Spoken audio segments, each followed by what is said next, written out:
Answers Live, the program where you participate with your questions about apologetics and evangelization, including the most important theological, spiritual, moral, and social issues facing the world today.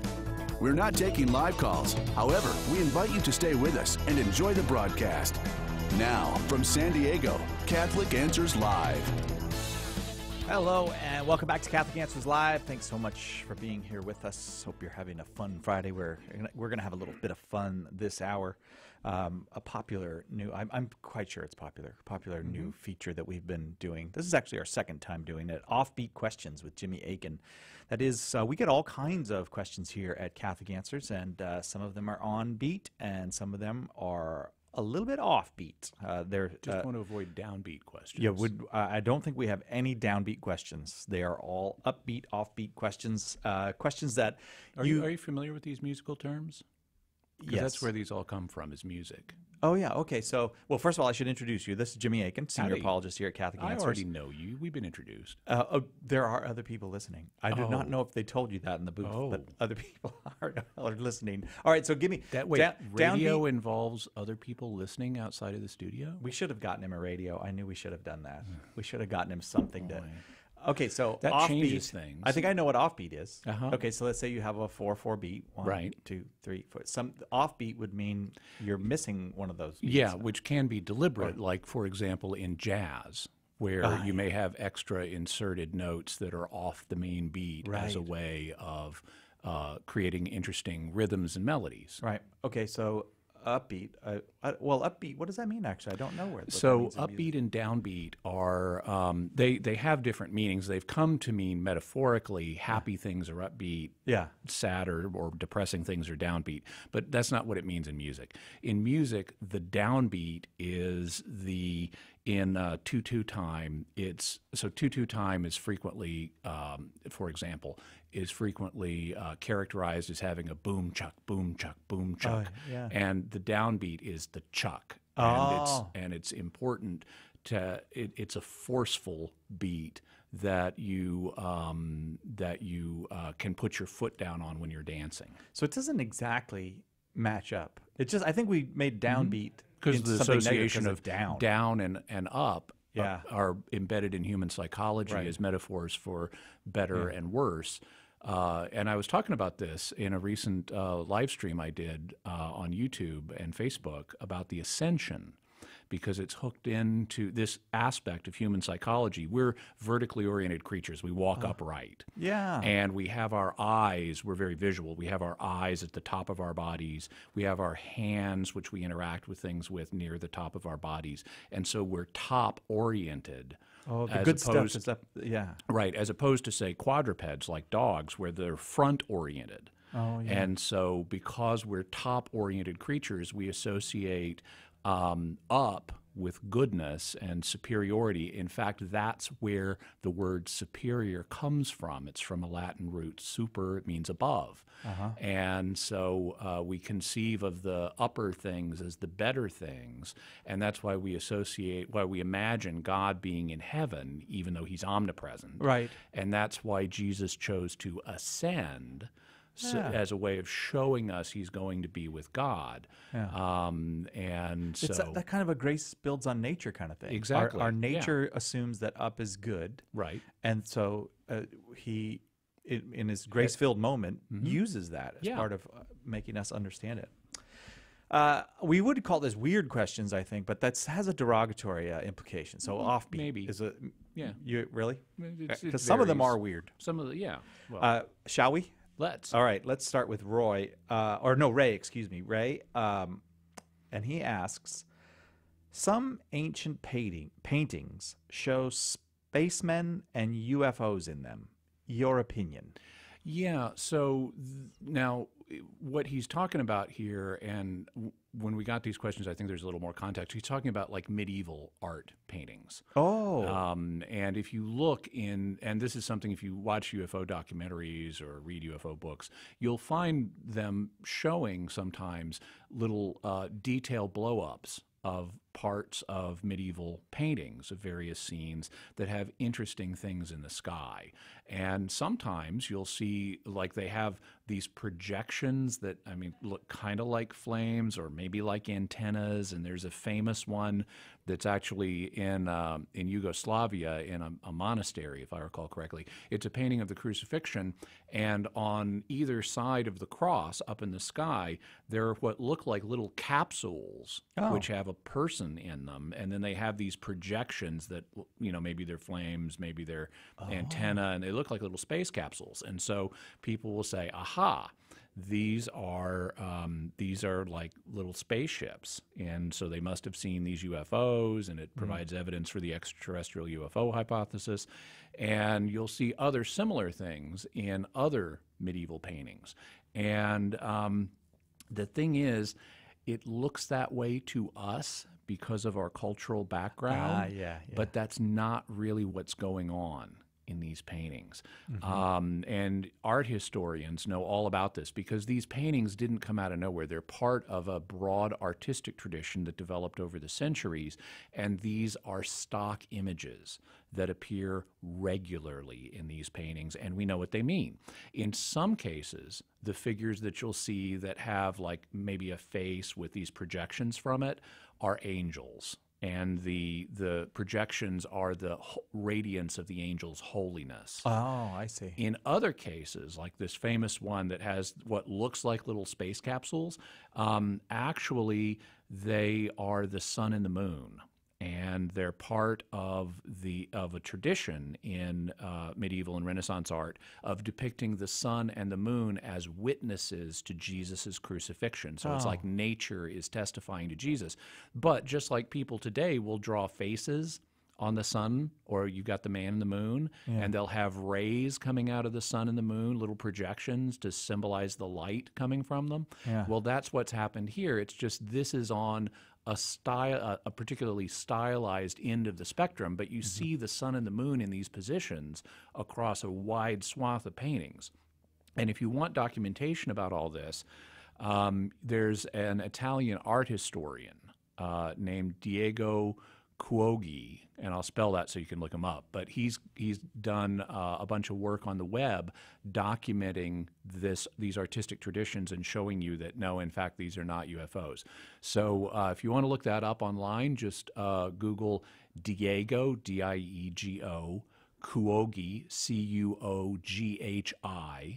and UFOs, and it'll come right up, and you can look at his page. He's got all of there's an English version of his page. You can look at his own screenshots of these paintings and how they relate to each other and so forth. That's very cool. It's interesting how we read back what has kind of developed in our consciousness.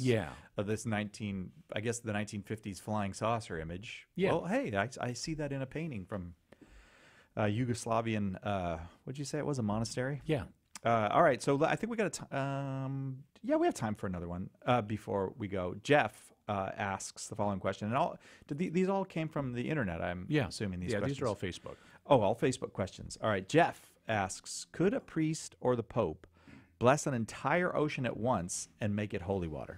Well, so blessings we want to understand what they are. They're not sacraments. They're sacramentals, and that means they're instituted by the church. They're not of divine institution, and they don't imbue things with sanctifying grace. When the church blesses something, it involves asking God. When the church blesses an object in particular, it involves asking God to help us in the use of this for some purpose. Like if we are saying a blessing over food, we're asking God to help us be nourished by this food, and not to be harmed by it in some ways. And so that can cover a variety of things, but the essence is we're asking God to do something to help us with respect to this object. Now, also, blessings are subject to because they're an institution of the church, they're under the church's authority in a way that the sacraments are not, because the sacraments are given to us by God. And so what happens in a blessing is subject to the church's authority. And so the church can, for example, authorize some people to perform a blessing in its name, but not others. And so there are some blessings only a priest can do. There are some blessings that lay people can do. There are some that only a bishop can do. And so it kind of, the way the blessing works is determined by the parameters that the church has set for the blessing and how the church understands it. Well, when you look at the blessing for holy water outside Mass, it doesn't mention anything about blessing an entire ocean. This is kind of a please don't eat the daisies situation. That's a reference to an old book that was by a humor columnist who was throwing a dinner party, and she gave her children lots of rules about what they must not do at the dinner party to keep from messing it up. And she neglected to tell them, please don't eat the daisies. So that's what they did. And so this is a situation that the legislator really didn't envision. Having said that, any reasonable person looking at the legislator's intent would say that when the Pope authorized the blessing for holy water outside of Mass, he did not intend it to be applied to entire oceans. I see. So I would say that a priest is not authorized to do that. But that leaves us with the case of the Pope, because it's the Pope who sets the parameters. And so hypothetically speaking, I would say the Pope could bless an entire ocean. Now, he probably wouldn't want to. It'd probably be a bad idea, because it would be a cause of mockery if around the world of, hey, guess what? The Pope, in his recent visit to Hawaii made the entire Pacific Ocean holy water. Right. Is that really going to lead people to God? But since we're doing a kind of off-the-wall question show, I would say hypothetically the Pope could do that. And I brought in the Book of Blessings, and I have here, because, people will want to know, well, exactly what does this blessing entail? There are different versions of the blessing, but here's the one from the most recent Book of Blessings. When the actual water is blessed, this is what the priest says. Blessed are you, Lord, all-powerful God, who in Christ, the living water of salvation, blessed us and transformed us. Grant that, so here's where the rubber hits the road, grant that when we are sprinkled with this water or make use of it, we will be refreshed inwardly by the power of the Holy Spirit and continue to walk in the new life we receive at baptism. So that's what's being asked in the blessing of water outside of Mass. And hypothetically, if a Pope chose to, I would say he could turn an entire ocean into holy water for those purposes. So that when we sprinkle ourselves with this or make use of it, we're reminded of these things, and God will give us some of his grace and help us walk in the Christian life. Thanks, Jimmy. It's offbeat questions today here at Catholic Answers Live. Offbeat, unusual, off-the-wall questions we don't normally get a chance to get to, but often produce fascinating answers, like could a priest or the Pope bless the ocean? More of those with Jimmy Akin right after this on Catholic Answers Live. Hi, this is Cy Kellett. It's easier than you may think to have a Catholic Answers speaker at your conference or parish event. We've got the speakers. Fired up and knowledgeable Catholic Answers speakers have their bags packed and are ready to come see you. Go to CatholicAnswersSpeakers.com to find out just how easy it is to have a Catholic Answers speaker at your next event. That's CatholicAnswersSpeakers.com. Carlo, get your feet off my suitcase. Tim Staples here. Since May is the month of Mary and Mother's Day, I'm offering a great opportunity for you to help yourself, your family, and your friends to get to know our Blessed Mother more deeply than ever before. And to help make that happen, we're offering my book, Behold Your Mother, a biblical and historical defense of the Marian doctrines for only $9.95. Folks, that's over 45% off the regular price. From her Immaculate Conception to the Annunciation, from her title as Mother of God to to her perpetual virginity, from her assumption into heaven to her role as co-redemptrix. I'll give you all the facts and back them up with solid biblical evidence in a way that's easy to read, remember, and understand. Make this May the month you, your friends, and your family grow closer to the Mother of the Church, our Mother Mary. To get your copies of Behold Your Mother, call 1-888-291-8000 or log on to the shop at Catholic.com. Homeschool Connections, an online provider of courses for your Catholic homeschool, is a sponsor of Catholic Answers Live. Homeschool Connections website is homeschoolconnections.com. A lot of people think that street evangelization involves yelling out of a bullhorn telling people that they're going to hell. Not so with St. Paul's Street Evangelization. Our methods are non-confrontational and effective. We simply offer information on the Catholic faith along with rosaries, miraculous medals, and prayer. Pope Francis wrote about how beautiful it is to see street preachers joyfully bringing Jesus to every corner of the earth. Street evangelization is fun and fruitful. Join us today at streetevangelization.com. We're not taking live calls. However, we invite you to stay with us and enjoy the broadcast. This is Catholic Answers Live. Welcome back to Catholic Answers Live. I am Cy Kellett, your host. Jimmy Akin, senior apologist here at Catholic Answers, is our guest. Jimmy is the author of A Daily Defense, 365 Days Plus One to Becoming a Better Apologist, among many other things. And we have fun with Jimmy because he lets us ask him weird questions. He doesn't try to give him straight answers. Yeah, straight answers to weird questions. Hey, there's a title to this show as well. We titled the show Offbeat Questions. We get all kinds of questions at Catholic Answers, and so we thought we'd share some of the most unusual with you and see what kind of answers Jimmy can come up with. Rainier on Facebook asks, as a Catholic working on the algorithm on a self-driving car, how would you solve a trolley problem? Kill one person or 5? What if you program for the former and the one person ended up being an escaped convict and the 5 are nuns? How do you morally solve this trolley problem? Okay, so for people who may not be, now I know, Cy, you're familiar with the trolley problem. Yes. But not everybody is, so I'll explain briefly what it is. The trolley problem is a thought experiment that was first proposed by the philosopher Philippa Foot back in the 1960s. And there are a bunch of versions of it that are designed to help us tease out our ethical intuitions and what principles they contain about what to do in various situations. The original version of the trolley problem goes something like this. Suppose you're on a trolley coming down the street and it's out of control. And on the track in front of you are 5 people that you will run over if nothing changes. Okay. But you have the option on the trolley of pulling a lever that will divert the trolley onto a side track, but on that side track is a single person, just one person. And so do you pull the lever or not? If you don't pull the lever, 5 people are going to die. But if you do pull the lever, you've taken a positive action that will lead to the death of one person versus merely passively allowing something to happen the other way.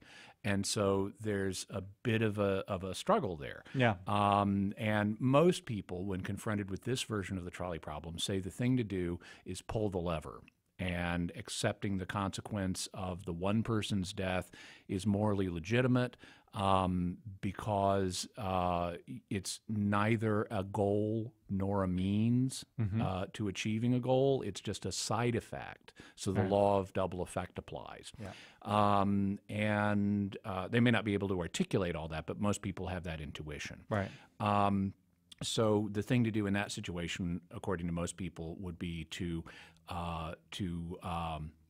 save the 5 and allow one person to die. But then there are other variations, like suppose someone just snaps their fingers and you're on the trolley, Cy Kellett, and I have seen this scenario. On the other track is Jimmy Akin, who's standing right there, single person with his one of the heels of his cowboy boots trapped in the track, and he's the one Again, you're going to Jimmy? have to kill. Come on, Akin. You need to be more careful crossing the railroad tracks. So, so obviously that changes our feelings when we know one of the persons. Right. But still, most people would say you want to save the 5 persons' lives. Just because you're friends with someone, I mean, that may shape your relations with them somewhat, but it's not enough to let 5 people die. Right. Then there are other situations where it gets more complex. Like suppose you're not on the trolley, suppose you're on an overpass, and the trolley's going to go on a track under the overpass and kill 5 people, and you don't have a lever. But what you do have is a really overweight person standing next to you that you could throw onto the track so that that person ends up dying, right. but it stops the trolley from killing the other 5. Well, from one perspective, it looks like you're still killing one person to save 5, but at this point, most people's ethical intuitions flip and say you cannot kill the one person. You cannot throw the overweight person over the railing to stop the trolley. I would. By the way, I would agree with that. Mm-hmm. That's a morally different proposition. Right, and then the philosopher wants to say, okay, why is it morally different? Right. What changes it? And because you could say, the law of double effect still applies here. Yeah, if you throw the person over and they survive, that's great. You saved everybody. Yeah. You don't know for a fact they're going to die if they don't. So their death is not a means or an end. It's a side effect. But what seems to be involved here is we're programmed to not manhandle people in this way. Yeah. We're directly involving ourselves in somebody's death in a greater way than just pulling a lever and having machines do something. Yeah. And so that seems to be one of the factors that's relevant here. Now, and to answer this question, and it's a very relevant one because right now we're on the verge of self-driving cars. They already exist, and it's a question now of programming them so that they have already killed people, as a matter of fact. They have, or at least accidentally. Accidentally, yeah. And the key now is how can we make them so that they're safer than human drivers? Yeah. Which I think is an achievable goal. I think that'll eventually happen. But I would say in this case, I would, as the programmer, say save the 5 people rather than the 1, and I would say if it turns out that in the second one where he says, if I chose not to do that, which is actually not the choice I would make, but if for, let's say, legal reasons, I had to program the car in such a way that it would go after the 5 people instead of diverting to where the 1 is, and if it turned out that those 5 people were nuns and the 1 was an escaped convict, I would say that's unfortunate, but still, we don't make life or death decisions in this kind of circumstance based on the moral character of the person. Right. Yeah. And so it would be unfortunate, and that may be a factor that may play in some of our decisions in life, but ultimately we want to treat lives as fundamentally equal. And so we don't want to say, well, this person is more pious or righteous or whatever, and therefore they get to live. Yeah, that puts us then we're playing God. In fact, people in that situation holier people would likely say, no, save the soul that needs more time to repent. Right. The nuns may well be ready. Yeah. Let's see. I just got to check my clock here real quick. I'm going to give you the question. We'll start on an answer. Maybe you won't. Maybe we can finish it. Maybe we'll have to continue on the other side. Margot on Facebook asks, did Mary or Jesus ever get sick? This is an easy one. We don't know. The scriptures never tell us. What we can say is that they were both living on earth in an unglorified state where they could suffer injury and pain, such as Jesus getting hungry, which we know happened. Hunger is a form of pain. Jesus being brutalized and killed. Yeah. And so he was clearly subject to mortal physical attacks. Well, essentially, sicknesses are, at least based on the germ theory of disease, those sicknesses are caused by by attacks by small organisms, either viruses or microbes. And since they were living in an unglorified state, they were in principle open to attacks by humans and by bears and by microbes. Now, they may not have ever fallen victim to those because God could miraculously preserve them, and we know he did miracles in their lives. But unless that happened, they would have been subject to attacks by microorganisms the same way they were vulnerable to attacks by macroorganisms.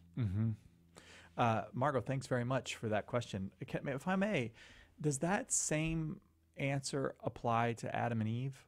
It would in principle as well, yes. Like They before the also- fall, I mean. Well, yeah, they were living in, according to the standard theological account, they were living in a state of elevated nature, but not the full glorified state. Otherwise, they never would have fallen. Right. Okay. So they're not in their right. They're not in glory. So it's potentially, but we know less about that than we do about the circumstances in which Jesus and Mary lived. What if they had never fallen? Would they ever made it into glory with God? That's we the don't know. standard understanding is that they had a probationary period, and if they passed it, they would have received Just gone right to additional graces. God. Yeah. I hear the music, so we have to take a break. We're covering offbeat, strange, off-the-wall, weird questions today. We get so many questions here at Catholic Answers. Taking the weird ones today for a little bit of fun on Friday with Jimmy Akin. More of that after this on Catholic Answers Live. Stay with us for more Catholic Answers Live. God helps those who help themselves. Preach the gospel always. When necessary, use words. We all hear sayings like these, and we assume they come from the Bible, the saints, or famous Christian writers. Nobody can seem to place their origin, but by sheer repetition, they've acquired a halo of truth. In my new book, What the Saints Never Said, I look at over 40 of these well-known sayings and track them back to their original sources. You'll be surprised at what I found. Some are close to what was really said. Many were misattributed or twisted beyond their original meaning, and more than a few of these sayings were simply made up. I hope by setting the record straight, I can make you aware of the theological errors that can lead us away from the faith and offer you authentic quotes from Scripture, saints, and scholars that will draw you closer to our faith. Get your copy of What the Saints Never Said by calling 1-888-291-8000, by visiting the shop at Catholic.com, or by asking for it at a good Catholic bookstore near you. We live in an age of indifference. Does truth exist? Maybe. Is there a God? Who knows? Does it matter what religion you believe in? Probably not. If you think so, fine. I'm spiritual, but not religious. Apologist Matt Nelson says this indifference is the great spiritual sickness of our age, a product of the relativism that dominates our culture. And rather than remain indifferent, he did something about it. In his new book, Just Whatever, Matt looks at the different kinds of indifference you likely encounter in your friends and family members, and maybe in yourself, and offers an antidote to the problem that plagues our age. Order your copy of Just Whatever today by calling 1-888-291-8000, logging on to the shop at Catholic.com, or asking for it at a good Catholic bookstore near you.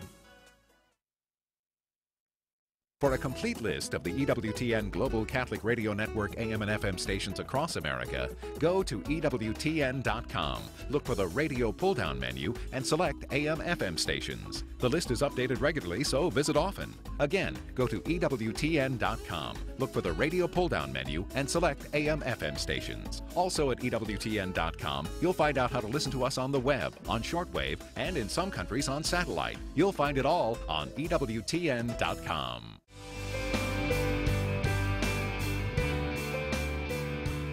Welcome back to Catholic Answers Live.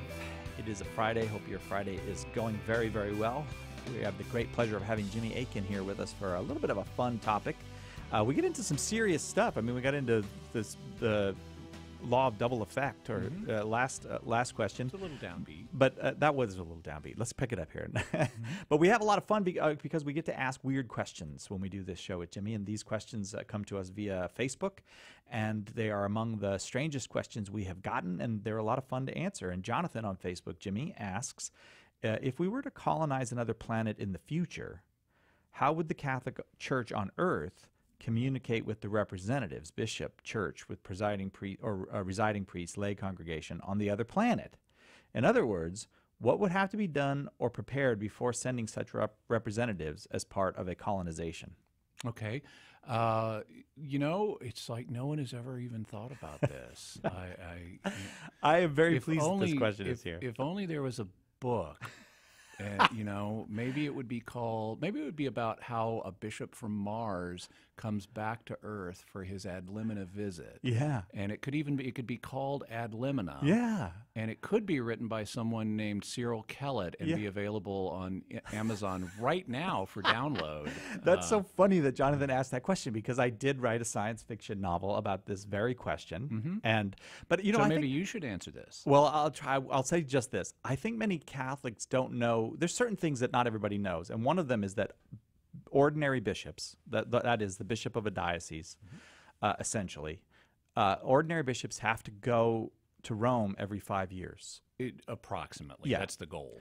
And it's not always really 5. And ad limina means to the thresholds. To the limits or thresholds. And you're supposed to visit the tombs of Peter and Paul. Tombs of Peter and Paul, but you also visit with the Pope. And other people in the Roman Curia. Right, yeah.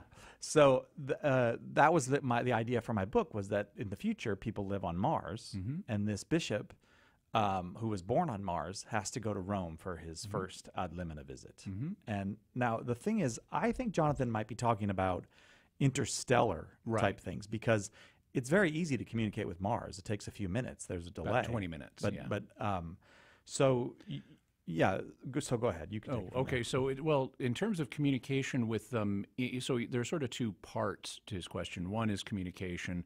One that your novel deals with is transportation. If there's a way to, within a reasonable period of time, get back to Earth, then presumably you would have a situation like that where the bishops from another planet would be required to come back to Earth for consultations, either for ad limina visits or other forms of consultation, just like bishops go to Rome now. Right. That didn't used to happen when we didn't have airplanes, and it was sea voyages to get anywhere, and it could take weeks or months to get somewhere. Yeah. So this is actually a situation we faced somewhat before. And in some ages, we didn't even have the ability to do ship transportation. So there have been periods where bishops were cut off from contact with Rome for extended periods, especially in the age of exploration.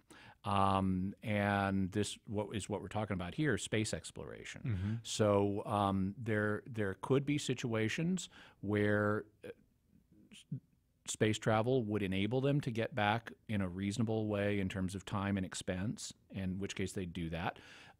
If they can't get back for face-to-face communications, then obviously there would be a utilization of whatever means of communication are available. That could include things like light speed limited communications, like message lasers, you could use to communicate with Mars and stuff, or radio waves.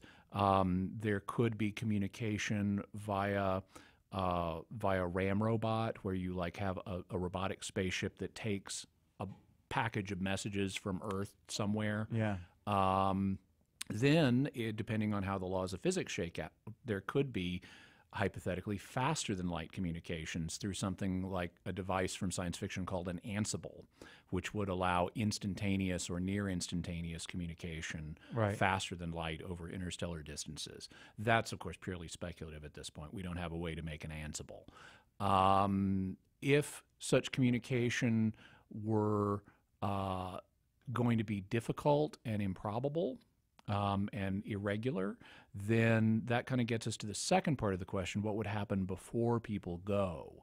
Now, in the history of colonization, people do tend to take their religious figures with them when they establish a colony, but they often don't on earlier exploratory missions. So just like Catholic astronauts who went to the moon didn't take a priest with them, there could be early astronauts or early colonists who didn't have priests, but eventually the church would want to care for their spiritual needs and would want to get a bishop in particular in whatever extra-terrestrial colonies we had. And so there would be a need for a volunteer, and there would be no shortage of volunteers for that. Part of the missionary spirit will see to the fact that there would be volunteers.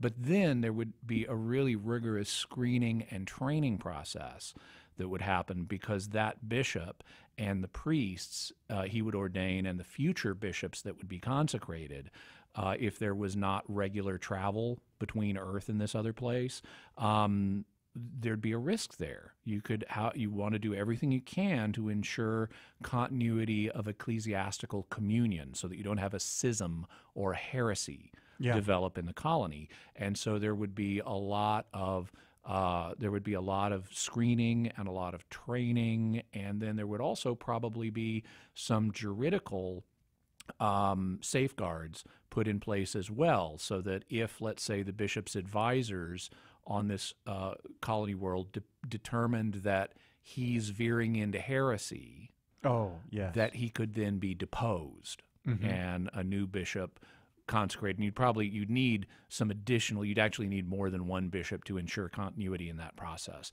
But there could potentially be some juridical things you could do to ensure ecclesiastical communion continues. Jonathan, thanks very much for that question. I had that question myself several years ago, and a novel came out of it, or a novella. Nick, you're gonna have to help me with the clock. How much time are we looking at? Okay, so we have time for another question. Anthony asks, here we go. If general AI is created, AI meaning artificial intelligence, does it falsify the Catholic teaching about the soul's necessity for intelligence? How likely is its creation, in your opinion, Jimmy? I don't know that the church has a teaching that the soul is necessary for intelligence. That's going to depend on how you define intelligence. I think so the soul is understood to be the life force, the animating principle of a life form. So even unintelligent animals have souls. They, according to the historically most popular theological opinion, they don't survive death. And you need to have a rational soul in order to survive death. But all living things have a soul. That's what keeps them from being alive rather than dead. In terms of intelligence can be understood in different ways. We need to distinguish here between information processing ability, which is one of the things we think of as intelligence as involving. Someone's intelligent if they have a lot of information and can process a lot of information, then they're intelligent. And intelligence in that sense, I don't think you need to even be alive for, because computers right now can have and manipulate information. And so I don't have a theoretical problem imagining that one day you can have computer algorithms that so closely mimic a human level of information processing that they could, for example, pass what's known as the Turing test. It was a test proposed by the mathematician and computer scientist Alan Turing in England, who said, what would happen if you had a computer that was so sophisticated that if you're typing to it, you can't tell it's not a human. Yeah. And that's what's known as the Turing test. If an artificial intelligence can fool you into thinking it's a human after an extended conversation, or you can't tell the difference between it and a human, then it passes the Turing test. So I don't have a problem saying that, that kind of information processing could one day be done on machines. I don't know how close that is. I'm not a computer scientist, so I'm really not qualified to have an opinion there. I tend to be skeptical of both extremes on that question. Some computer scientists are like, oh yeah, we're going to have AI, robust AI in 20 years. Well, they've been saying that for 40 years. Yeah. And it's proved really hard. Others have said, oh, this is fundamentally impossible. It'll never happen. I'm skeptical of nevers too. So I don't know that I don't think it's imminent, but I don't rule it out that this could happen either. So if it did happen, I would say, well, it doesn't have a soul and it doesn't have consciousness. which is something that biological life forms seem to have based on our own experience. We know we're conscious, and other people, other humans are conscious, and it sure seems like animals are conscious. Yeah. But computers don't seem to have the apparatus they need physically to be conscious. Right now, they're based on silicon chips. They could, they'll eventually be based on something else if quantum computing works out. But fundamentally, I don't see a way for machines to be conscious, and I think that's something that the soul may be more directly connected with than just information processing ability. So, I see, yeah. So I'd say, Right. I would say that the soul has various faculties, and the human soul has robust information processing as one of them. But I think that's a separable faculty you could duplicate with a machine, and it wouldn't have a soul. The creepy thing, though, to me, is that you could make it seems almost it seems not difficult, given what could happen over the next 20, 30, 100 years, that you could make a thing, a robot or whatever, that mimics human beings very, very well, so that you could not distinguish between the robot and the thing. And then that's be very confusing to us. It's and potentially very dangerous, because one of the things that happens when you do have artificial intelligence achieve a certain skill level is it then exceeds dramatically what humans can do, because it has faster information processing. Oh, yeah. So I've seen like videos of where they have hooked up a primitive AI, but it's got a learning algorithm that learns how to play a game, and you'll watch it playing Pong or something, or a Tetris-like game or something, and it'll take it a few hours, and it's experimenting randomly and figuring out how to play this game, and then it hits a tipping point where it suddenly knows how to play the game and wins infallibly every time. Yeah. And it's not intelligent. I mean, it's not conscious, but it's got this skill down. Yeah. And so can you imagine, right now they have those phone salespeople that try to trick you into thinking they're a human being when really it's a recording. Yeah. And they're starting to even become interactive a little bit. They are, yeah. And can you imagine if you have a robust AI with a sales algorithm that it's now, and they're really good at it, or a con algorithm? Oh, and yeah. there are some real dangers there that we're going to have to think about as this technology matures. Yeah. Plus, they'll probably learn kung fu. We'll take a quick break. We'll be right back with more weird, strange, odd questions on this Friday with Jimmy Akin on Catholic Answers Live right after this. Tim Staples here. Since May is the month of Mary and Mother's Day, I'm offering a great opportunity for you to help yourself, your family, and your friends to get to know our Blessed Mother more deeply than ever before. And to help make that happen, we're offering my book, Behold Your Mother, a biblical and historical defense of the Marian doctrines, for only $9.95. Folks, that's over 45% off the regular price. From her Immaculate Conception to the Annunciation, from her title as Mother of God to her perpetual virginity, from her assumption into heaven to her role as co-redemptrix, I'll give you all the facts and back them up with solid biblical evidence in a way that's easy to read, remember, and understand. Make this May the month you, your friends, and your family grow closer to the Mother of the Church, our Mother Mary. To get your copies of Behold Your Mother, call 1-888-291-8000 or log on to the shop at Catholic.com. Are faith and science compatible? Join us this September 27th to the 30th as we tackle the topic of Catholic Answers' 5th National Apologetics Conference, Faith and Science, a lively and inspiring event designed to jumpstart your faith. Visit CatholicAnswersConference.com or call 1-888-291-8000 today to register. That's CatholicAnswersConference.com.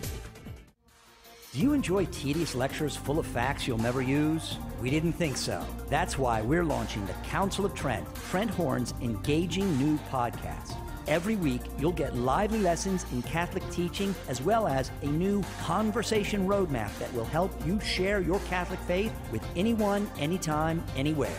Visit TrentHornPodcast.com now to find out how you can subscribe to this exciting new podcast.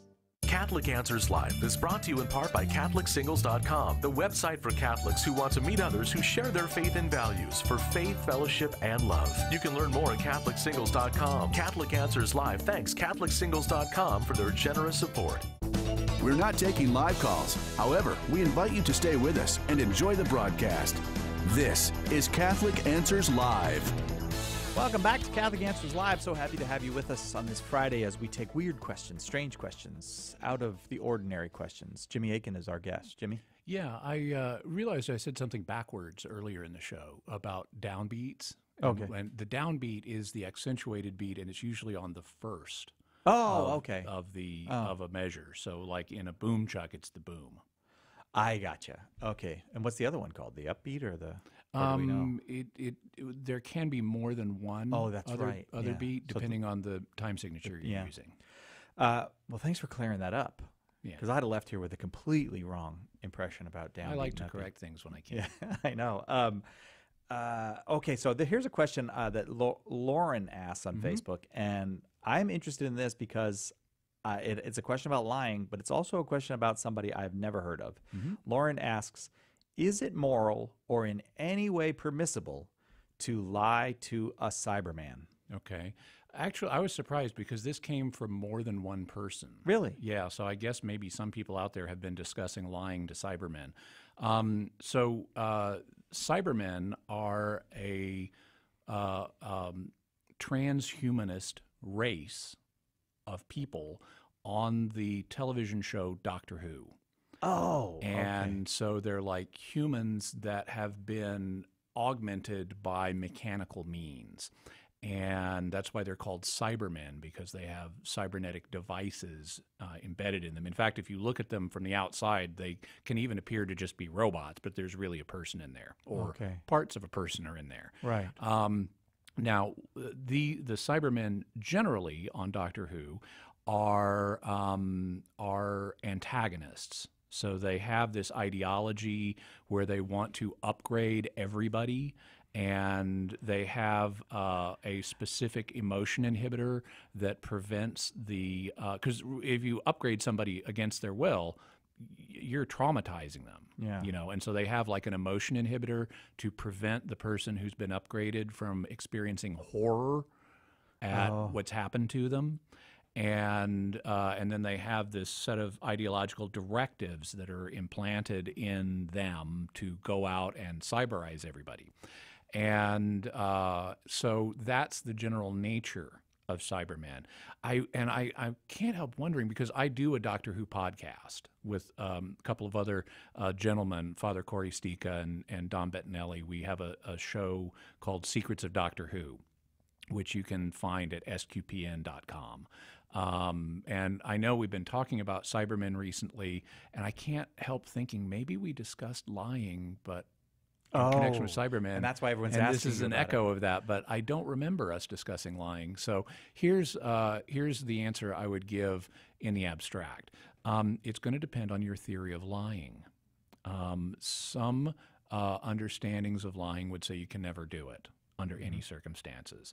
And then there will be theories where that gets qualified in various ways. Some people have proposed you can feed false information to someone who is not an actual moral agent, which Cybermen are not because of their programming. They don't have free will. I don't tend to favor that one, but I personally, and this is just my own personal view, it's not church teaching, I tend to favor the ethical traditions that say that lying in tactical circumstances, such as in wartime, can be legitimate. So you can do things like feints and things like that to make an enemy think you're going to attack at one point when really you're going to attack somewhere else, and those just seem essential to the conduct of war, which is legitimate in principle as a means of legitimate defense. And so, and similarly, I think it's okay to lie to Nazis about whether you have Jews in your attic. And I have a theory that goes into that. I think essentially when you lie to someone, you're damaging their belief system the same way if you punch someone, you're damaging their body. Okay. And so I view lying as a form of damage. But there are situations in which it's legitimate to damage somebody, either physically or mentally, as a form of defense. And so since Cybermen are aggressors, you could deceive them legitimately the same way you could punch them legitimately, or in their case, expose them to gold dust because it clogs their vents. Well, there's an out. Yeah. So my personal view would be yes, but it's going to depend on your theory of lying, and not all theories of lying countenance that. Okay, fair enough. Now I know what a Cyberman is as well. Let's see if we can get Kelly's question in before we have to go for the day. Is the multiverse theory one that postulates that every possible thing does happen, but in a different universe? I think I got that right. Mm-hmm. Those are her words. Compatible at all with Christianity?